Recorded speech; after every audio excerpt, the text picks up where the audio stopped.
ಅಂಜಲಿ ಅಂಜಲಿ ಏನೇ ಮಗುನ್ ನೀನು ಎತ್ಕೋಬೇಕಾ? ನಾನೇ ಕೊಡಿ, ನಾನೇ ಎತ್ಕೊಂತೀನಿ.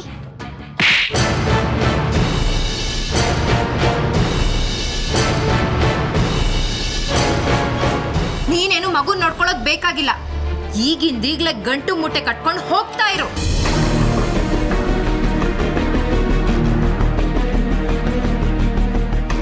ಮಾಯಾ, ಭಾರತಿ ಅಕ್ಕ ನಿನ್ನ ಮೇಲೆ ಕೈ ಮಾಡಬಾರ್ದಾಗಿತ್ತು. ನನಗೂ ಅದು ಸರಿ ಅನಿಸ್ಲಿಲ್ಲ. ನೀನು ಮನೆ ಬಿಟ್ಟು ಹೋಗೋದು ನನಗೂ ಇಷ್ಟ ಇಲ್ಲ. ಮಗು ನಿನಗೆ ಎಷ್ಟು ಚೆನ್ನಾಗಿ ಹೊಂದ್ಕೊಂಡಿದೆ. ಈಗ ನೀನೇನಾದರೂ ಮನೆ ಬಿಟ್ಟು ಹೋಗ್ಬಿಟ್ರೆ ಮಗುನೂ ನೋಡಿಕೊಂಡು ಮನೆ ಕೆಲಸನೂ ಮಾಡ್ಕೊಳ್ಳೋದಕ್ಕೆ ತುಂಬ ಕಷ್ಟ ಆಗುತ್ತೆ. ಏನೋ ಆಗಿದ್ದಾಗೋಯ್ತು, ಬಿಡು. ಅಮ್ಮ, ಈ ಸುಳ್ಳಕ್ಕಂಗೆ ಯಾವಾಗಲೂ ಫೋನಲ್ಲೇ ಮಾತಾಡ್ತಿರ್ಬಾರ್ದು ಅಂತ ಹೇಳು. ಇನ್ಮೇಲಾರ ಸಂಜು ಪೋಟನ್ನು ಚೆನ್ನಾಗಿ ನೋಡ್ಕೊಂತ ಹೇಳಮ್ಮ. ಅಕ್ಕ, ನನ್ನ ನಂಬಿ ಸಂಜುನ ನನ್ನ ಸ್ವಂತ ಮಗಳ ಥರ ನೋಡ್ಕೊಳ್ತೀನಿ. ಯಾಕೋ ಗೊತ್ತಿಲ್ಲ, ಇವಳನ್ನ ನಾನು ತುಂಬ ಹಚ್ಕೊಂಡ್ಬಿಟ್ಟಿದ್ದೀನಿ. ಇವಳನ್ನ ಬಿಟ್ಟಿರೋ ಶಕ್ತಿ ನನಗಿಲ್ಲ ಅಕ್ಕ. ಪ್ಲೀಸ್ ನನ್ನನ್ನು ಕೆಲಸದಿಂದ ತೆಗಿಬೇಡಿ. ನಾನು ಇವಳನ್ನ ಬಿಟ್ಟು ಎಲ್ಲೂ ಹೋಗಲ್ಲ. ಇಲ್ಲ ಅಂತ ಹೇಳಿದ್ನಲ್ಲ ಮಯ, ಅಂಥ ತಪ್ಪು ನೀನೇನೂ ಮಾಡಿಲ್ಲ. ಸ್ವಲ್ಪ ಮಗು ಹತ್ರನೇ ಇರು, ನನಗೊಳ್ಳೆ ಸ್ವಲ್ಪ ಕೆಲಸ ಇದೆ.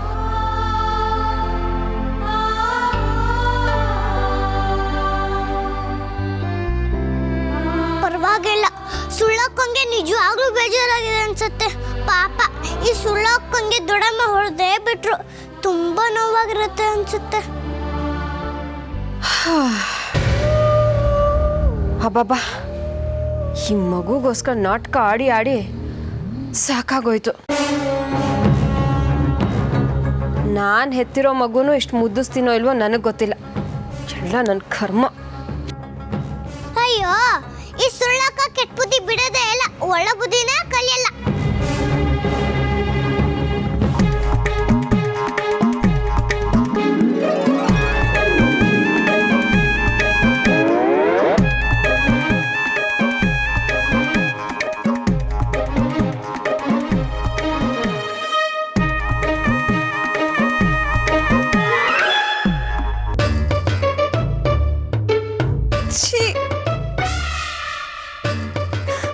ಅಯ್ಯೋ, ನನ್ನ ಕಾಲ್ ಮೇಲೆ ಸುಸು ಮಾಡ್ಬಿಟ್ಯಾ?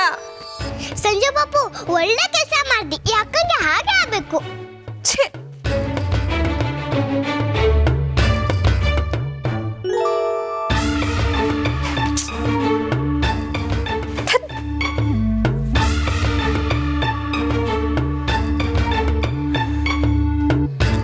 ನಾಟ್ ರೀಚಬಲ್ ಅಂತ ಬರ್ತಿದ್ಯಲ್ಲ, ಇನ್ನೊಂದ್ಸಲ ಟ್ರೈ ಮಾಡೋಣ.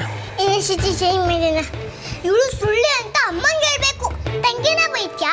ನಿನಗೇನ್ ಮಾಡಿಸ್ತೀನಿ ನೋಡ್ತಿರು.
जय सच्चिदानंद स्वरूपिणी नमो नमः भगवती।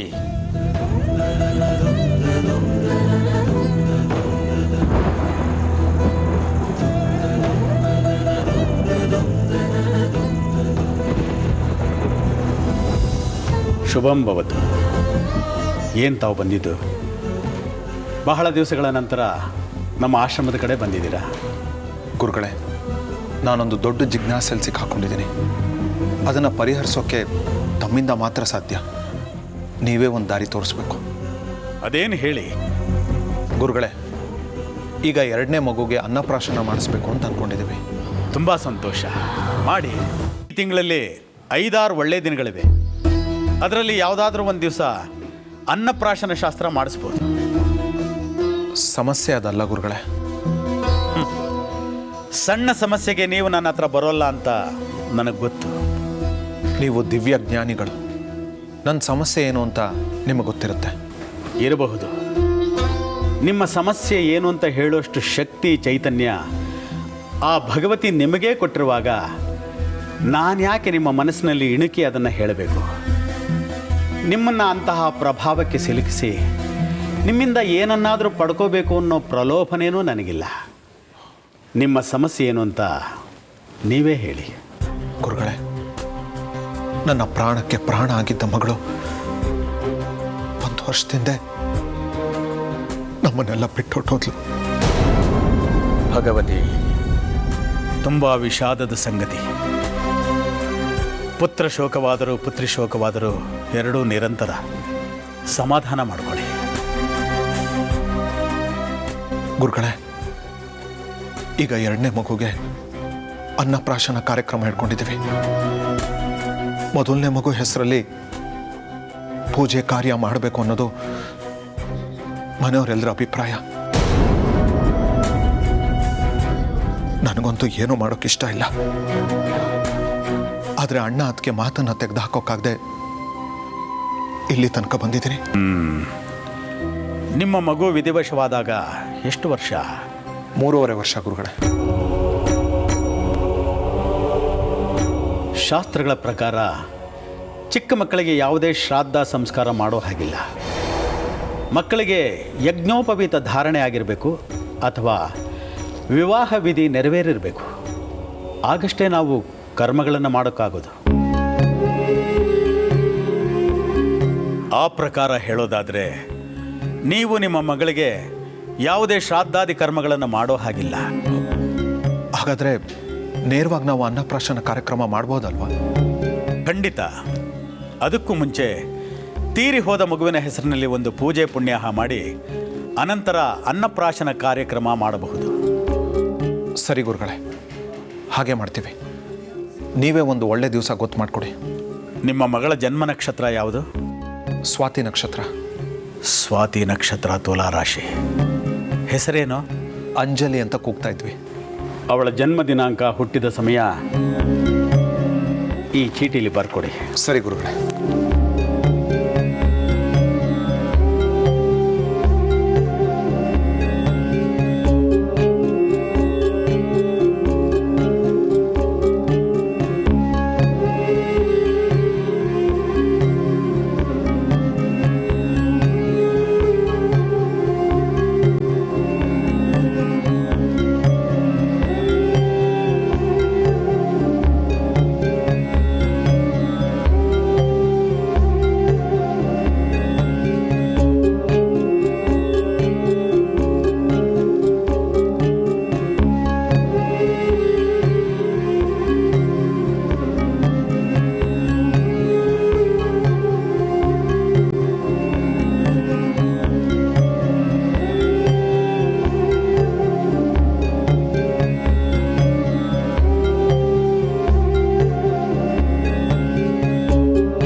ಏನಿದು ಭಗವತಿ, ಹೀಗಾಗ್ತಿದೆಯಲ್ಲ? ನನ್ನ ಗಣನೆ ತಪ್ಪಾಗ್ತಿದ್ಯಾ?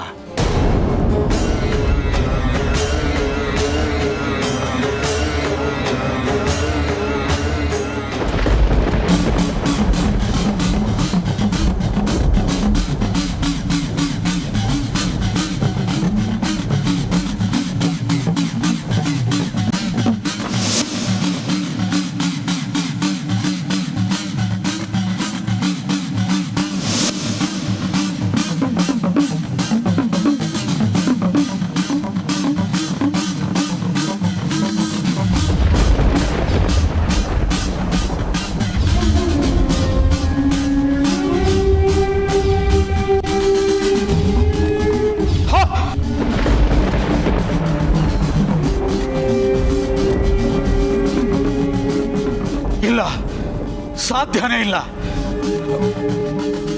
ಗುರುಗಳೇ, ಏನಾಯ್ತು? ಏನು ಸಾಧ್ಯ ಇಲ್ಲ? ನಿಮ್ಮ ಮಗಳು ಸತ್ತಿರೋದಕ್ಕೆ ಸಾಧ್ಯನೇ ಇಲ್ಲ.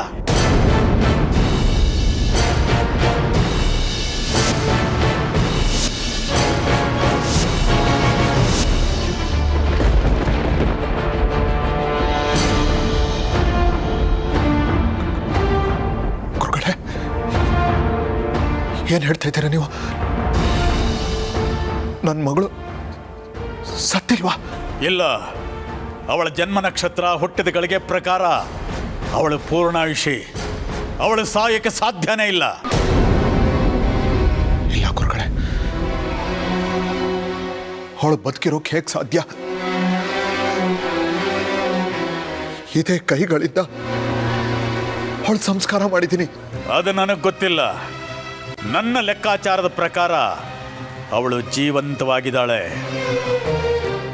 ಸಾಧ್ಯನೇ ಇಲ್ಲ ಗುರುಗಳೇ, ಎಲ್ಲೋ ನಿಮ್ಮ ಲೆಕ್ಕಾಚಾರನೇ ತಪ್ಪಾಗಿದೆ ಅನ್ಸುತ್ತೆ. ನಾನು ಮನುಷ್ಯ, ಒಂದು ವೇಳೆ ನನ್ನ ಲೆಕ್ಕಾಚಾರ ತಪ್ಪಾಗಬಹುದು, ಆದರೆ ಭಗವತಿ ಲೆಕ್ಕಾಚಾರ ತಪ್ಪಾಗೋಕ್ಕೆ ಸಾಧ್ಯನೇ ಇಲ್ಲ. ನಿಮ್ಮ ಮಗಳು ಸತ್ತಿಲ್ಲ. ಗುರುಗಳೇ, ಅದು ಹೇಗೆ ಸಾಧ್ಯ? ಸಾಧ್ಯ ಅಸಾಧ್ಯತೆಗಳ ಪರಾಮರ್ಶೆ ನನ್ನ ಕೈಲಿಲ್ಲ. ವಿಧಿ ನಿಯಮವನ್ನಷ್ಟೇ ನಾನು ಹೇಳಬಲ್ಲೆ. ಕಾರ್ಯಕಾರಣ ಸಂಬಂಧಗಳು ಬೇರೆಯೇ ಆಗಿರುತ್ತೆ. ಅವನ್ನು ಸೂಕ್ಷ್ಮ ಶರೀರದ ಮೂಲಕ ನೋಡಬೇಕು. ಆ ಶಕ್ತಿ ನನಗಿಲ್ಲ. ಎಲ್ಲ ಅಯೋಮಯ ಅನ್ನಿಸ್ತಾ ಇದೆ ಗುರುಗಳೇ. ನನ್ನ ಮಗಳು ಬದುಕಿದಾಳೆ ಅಂದರೆ ಈ ಪ್ರಪಂಚದಲ್ಲಿರೋ ಸುಖ, ಸಂತೋಷ, ಭೋಗ, ಭಾಗ್ಯ ಇದ್ಯಾವುದೂ ನನಗೆ ಬೇಡ.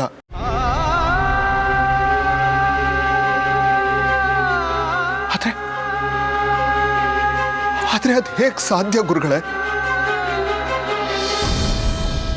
ಇದೇ ಕೈಗಳಿಂದ ಅವಳ ಅಂತ್ಯ ಸಂಸ್ಕಾರ ಮಾಡಿ 1 ವರ್ಷನೇ ಕಳೆದು ಹೋಯ್ತು ಗುರುಗಳೇ. ಅವಳು ನೆನಪಲ್ಲೇ ಒದ್ದಾಡ್ತಾ ಜೀವಚ್ಛವವಾಗಿ ಬದುಕ್ತಾ ಇದ್ದೀನಿ. ಈಗ ಅವಳು ಬದುಕಿದ್ದಾಳೆ ಅಂದರೆ ಎಲ್ಲಿದ್ದಾಳೆ, ಹೇಗಿದ್ದಾಳೆ ಅಂತ ನೀವು ಹೇಳಬೇಕು. ಇಲ್ಲಾಂದ್ರೆ ಅವಳು ಬದುಕಿದ್ದಾಳೆ ಅಂತ ನಾನು ನಂಬೋದಾದ್ರೂ ಹೇಗೆ ಗುರುಗಳೇ? ಈಗ ನಾನು ಏನೂ ಹೇಳೋ ಸ್ಥಿತಿಯಲ್ಲಿಲ್ಲ. ಹಿಮಾಲಯಕ್ಕೆ ಹೋಗಿರುವ ನನ್ನ ಗುರುಗಳು ಬಂದ ಮೇಲೆ ನೀವೇ ಬಂದವರನ್ನು ಕೇಳಿ.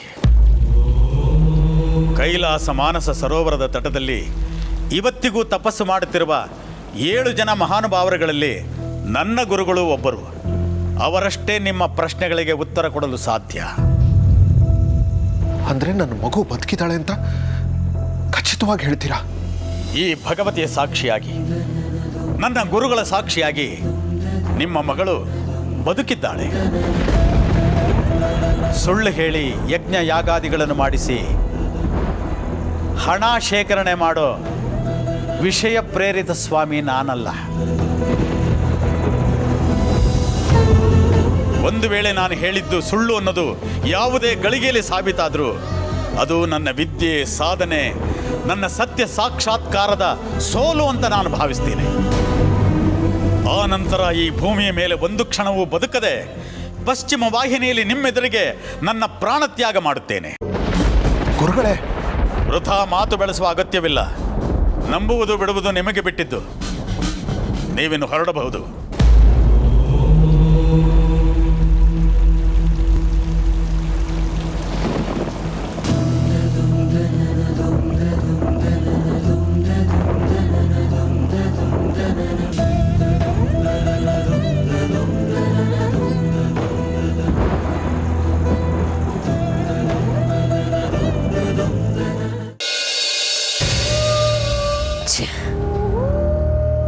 ಅಂದ್ಕೊಂಡ ಹಾಗೆ ಏನೂ ನಡೀತಿಲ್ಲ.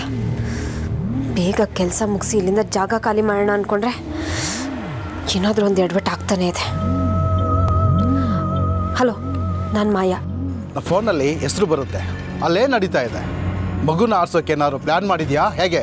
ಹಾಂ, ನಾನು ಅದೇ ಪ್ರಯತ್ನದಲ್ಲೇ ಇದ್ದೀನಿ. ಆದರೆ ಇವತ್ತು ಬೇಡ. ಬೆಳಗ್ಗೆ ತಾನೇ ನನ್ನ ಮುಖಕ್ಕೆ ಮಂಗಳಾರತಿ ಆಗಿದೆ. ಆ ಭಾರತಿ ಅನ್ನೋಳು ನನ್ನ ಕೆನ್ನೆಗೆ ಹೊಡೆದೇ ಬಿಟ್ಲು ಗೊತ್ತಾ. ನನಗೆ ಎಷ್ಟು ಅವಮಾನ ಹಿಂಸೆ ಆಯಿತು. ಈಗಲೂ ಅದನ್ನು ನೆನೆಸ್ಕೊಂಡ್ರೆ ರಕ್ತ ಕುದೀತಿದೆ. ವಾಟ್? ಆ ಹಿಂಗ್ಸು ನಿನ್ನ ಮೇಲೆ ಕೈ ಮಾಡಿದ್ಲಾ? ಆದಷ್ಟು ಬೇಗ ಮಗುನ ಎತ್ತಾಕೊಂಡೋಗ್ಬೇಕು. ನಾಳೆ ಒಂದು ಸರಿ ನನಗೆ ಆ ಮಗುನ ತೋರಿಸ್ತೀಯಾ? ಆ ಮಗುನ ನೋಡಬೇಕು ಅಂತ ತುಂಬ ಆಸೆ ನನಗೆ. ಅಯ್ಯಯ್ಯೋ, ಅದೆಲ್ಲ ಆಗಲ್ಲ. ಯಾರಿಗಾದ್ರೂ ಅನುಮಾನ ಬಂದರೆ ನಮ್ಮ ಪ್ಲ್ಯಾನೇ ಕೆಟ್ಟು ಹೋಗುತ್ತೆ. ಇಲ್ಲ ಮಾಯಾ, ನಾಳೆ ಮಗುನ ಎತ್ಬಿಡೋಣ. ಏನಾದರೂ ಒಂದು ವ್ಯವಸ್ಥೆ ಮಾಡು. ಹಾಗಂತ್ಯಾ? ಒಂದು ಕೆಲಸ ಮಾಡು, ನಾಳೆ ಕೆಲಸಕ್ಕೆ ಅಂತ ಬರ್ತೀಯಲ್ಲ, ಆಗ ನನ್ನ ರೂಮಿಗೆ ಬಾ. ಆ ಮಗುನ ನಿನ್ನ ಕೈಗೆ ಕೊಡ್ತೀನಿ. ಯಾರಾದರೂ ಪರಿಚಯ ಆದರೆ ಅದು ಅಳಲ್ಲ. ಆಗ ನಮ್ಮ ಕೆಲಸನ ಸುಲಭವಾಗಿ ಮುಗಿಸ್ಬಿಡ್ಬೋದು. ಸರಿ, ರೂಮಿನ ಬಾಗಿಲು ತೆಗೆದಿರು. ನಾನೇನಾದರೂ ಮಾಡಿ ಎಲ್ಲರ ಕಣ್ಣು ತಪ್ಪಿಸಿ ಬರ್ತೀನಿ. ಹಾಗೆ ಮಾಡ್ತೀನಿ. ಆದರೆ ಒಂದು ವಿಷಯ, ಆ ಹೆಂಗಸಿನ ಕಣ್ಣಿಗೆ ಮಾತ್ರ ಕಾಣಿಸ್ಬೇಡ. ನೀನು ಬಂದೆ ಅಂತ ಅವಳಿಗೆ ಗೊತ್ತಾದರೆ ನನ್ನನ್ನು ಕೊಂದೇ ಬಿಡ್ತಾಳೆ. ಸರಿ, ಫೋನ್ ಇಡ್ತೀನಿ.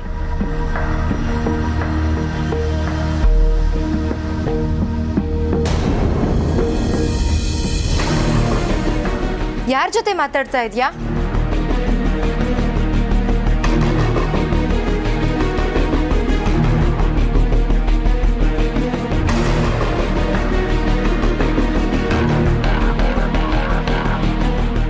ನಿನ್ನನ್ನೇ ಕೇಳ್ತಿರೋದು. ಯಾರ ಹತ್ರ ಮಾತಾಡ್ತಿದ್ದೆ? ಅದು ಮನೆಗೆ ಫೋನ್ ಮಾಡಿದ್ದೆ. ಯಾರನ್ನೋ ಬಾ ಅಂತ ಕರಿತಾ ಇದ್ದೆ. ಅವಳು ನನ್ನನ್ನು ಕೊಂದು ಬಿಡ್ತಾಳೆ ಅಂತ ಹೇಳ್ತಿದ್ದೆ. ನಿಜ ಹೇಳು, ಯಾರ ಹತ್ರ ಮಾತಾಡ್ತಿದ್ದೆ? ಮಗುನ ಎತ್ಕೊಂಡು ಹೋಗೋದಕ್ಕೆ ಪಿತೂರಿ ಮಾಡ್ತಾ ಇದೆಯಾ? ಇಲ್ಲ ಅಕ್ಕ, ಹಾಗೆಲ್ಲ ಏನಿಲ್ಲ. ಮತ್ತೆ ಯಾರ ಜೊತೆ ಮಾತಾಡ್ತಾ ಇದ್ದೆ? ನಿಜ ಹೇಳು.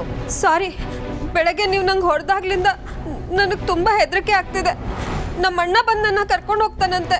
ಅವನ ಜೊತೆಗೆ ಮಾತಾಡ್ತಿದ್ದೆ. ನಾನು ಹೊರಟೋಗ್ತೀನಿ. ಅದ್ರ ಅವಶ್ಯಕತೆ ಇಲ್ಲ. ನಾನು ನಿನ್ನ ಕೊಲ್ಲೋ ಅಷ್ಟು ಕೆಟ್ಟವಳಲ್ಲ. ನೀನು ಮಗುನ ಎತ್ಕೊಂಡು ಹೋಗೋ ಅಷ್ಟು ಕೆಟ್ಟವಳಲ್ಲ ಅಂತ ನನಗೆ ಗೊತ್ತು. ನಾನು ಹೇಳ್ದಾಗ ಕೇಳ್ಕೊಂಡಿದ್ರೆ ನಿನಗೆ ಮನೇಲಿ ಜಾಗ ಇರುತ್ತೆ. ನಾನು ಏನು ಮಾಡಬೇಕು? ಶಾಂತ ಪಕ್ಕ ಇರೋ ಮಗುನ ಎತ್ಕೊಂಡು ಬಾ. ಮಗುನ ಎತ್ಕೊಂಡು ಬರಬೇಕಾ? ಯಾಕೆ? ಯಾಕೆ ಏನು ಅಂತ ಕೇಳಬೇಡ. ಸುಮ್ಮನೆ ನಾನು ಹೇಳ್ದಷ್ಟು ಮಾಡು. ಅದು ಅದು ಅದು ಏನದು? ಅದು ನೀನು ಈ ಕೆಲಸ ಏನಾದರೂ ಮಾಡಲಿಲ್ಲ ಅಂದರೆ ನೀನು ಮಗುನ ಎತ್ಕೊಂಡು ಹೋಗೋದಕ್ಕೆ ಪಿತೂರಿ ಮಾಡ್ತಾ ಇದೀಯ ಅಂತ ಎಲ್ಲರ ಹತ್ರನೂ ಹೇಳಿ ಬೆಳಗ್ಗೆನೆ ನಿನ್ನನ್ನು ಈ ಮನೆಯಿಂದ ಓಡಿಸ್ಬಿಡ್ತೀನಿ ಅಷ್ಟೇ. ಅಯ್ಯಯ್ಯೋ, ಹಾಗೆ ಮಾಡಬೇಡಿ. ಸರಿ, ನೀವು ಹೇಳ್ದಾಗೆ ಮಾಡ್ತೀನಿ. ಆಯಿತು, ಬಾ ನನ್ನ ಜೊತೆ.